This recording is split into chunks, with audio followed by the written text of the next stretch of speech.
Our book today is called The Snail and the Whale.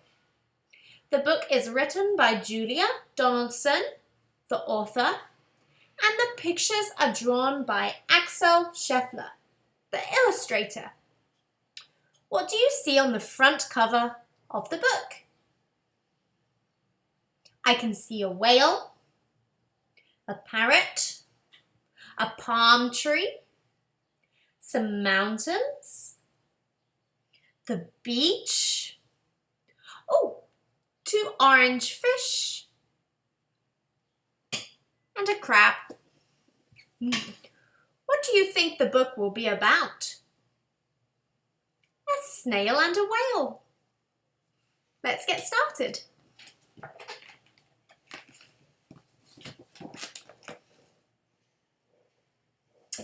This is the tale of a tiny snail and a great big grey-blue humpback whale. This is a rock as black as soot, and this is a small snail with an itchy foot. The sea snail slithered all over the rock, and as she gazed, she sniffed and sighed. The sea is deep, and the world is wide.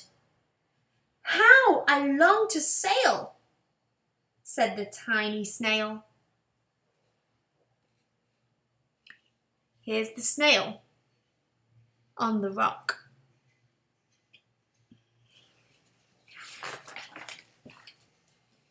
These are the other snails in the flock, who all stuck tight to the smooth black rock and said to the snail with the itchy foot, "Be quiet, don't wiggle, sit still, stay put."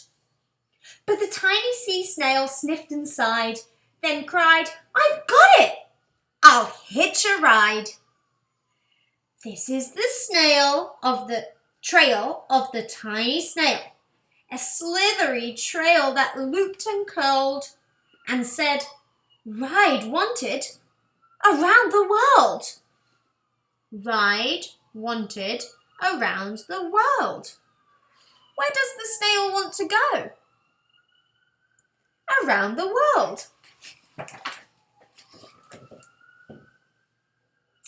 This is the whale who came one night when the tide was high and the stars were bright, a humpback whale, immensely long, who sang to the snail a wonderful song of shimmering ice and cold caves and shooting stars and enormous waves.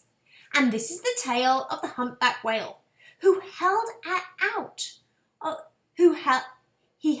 out of the starlit sea and said to the snail, "Come with me." Look, the snail is getting on the whale's tail.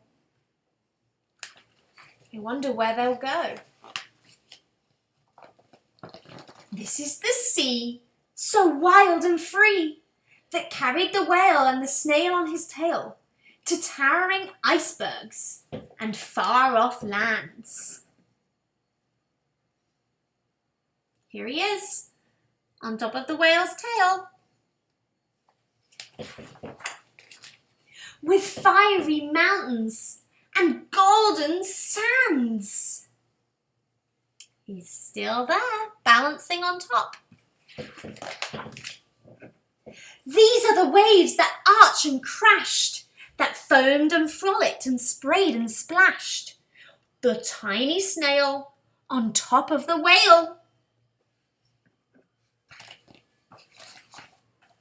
These are the caves beneath the waves, where colourful fish with feathery fins and sharks with hideous toothy grins swam past the whale and the snail on his tail.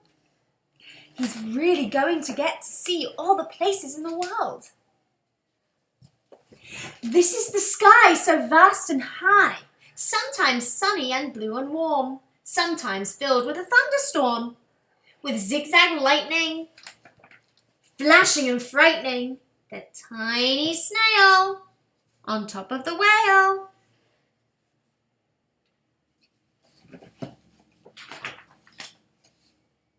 And she gazed at the sky, the sea and the land, the waves and the caves and the golden sand. She gazed and gazed, amazed by it all, and she said to the whale, "I feel so small." Oh, look, she is very small. Look how high the mountains are. But then came the day the whale lost his way. These are the speedboats running a race, zipping and zooming all over the place, upsetting the whale with their ear-spitting roar, making him swim too close to the shore. This is the tide slipping away. Snail's still on the whale.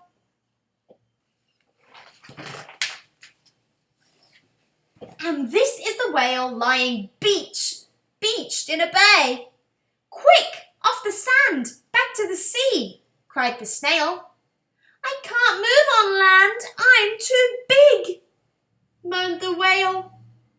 The snail felt helpless and terribly small. Then, "I've got it," she cried, and she started to crawl.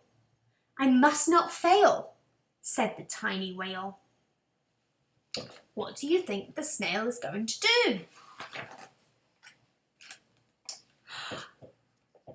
This is the school bell on the school in the bay, ringing the children in from their play.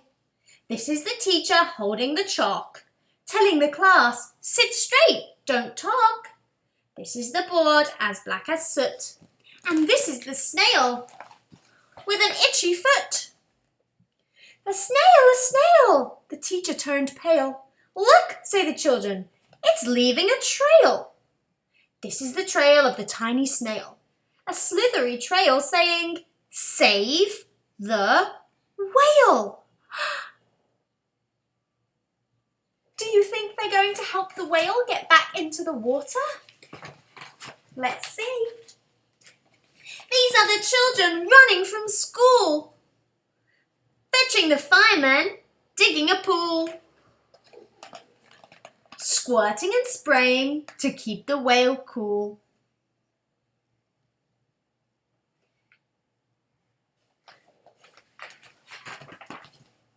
This is the tide coming into the bay.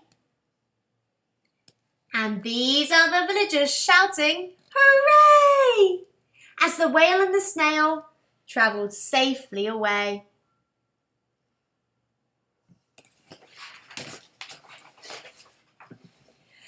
Back to the dock and the flock on the rock, who said, "How time's flown, and haven't you grown?"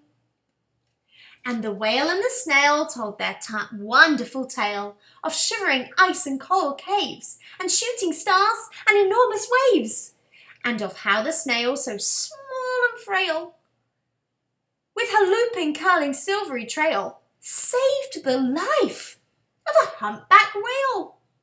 Then the humpback whale held out his tail, and on crawled snail after snail after snail. All the snails are going to travel around the world now. Here they are. Let's count them. 1, 2, 3, 4, 5, 6, 7, 8, 9. 9 snails on the whale. And they sang to the sea as they all set sail on the tail of a grey-blue humpback whale.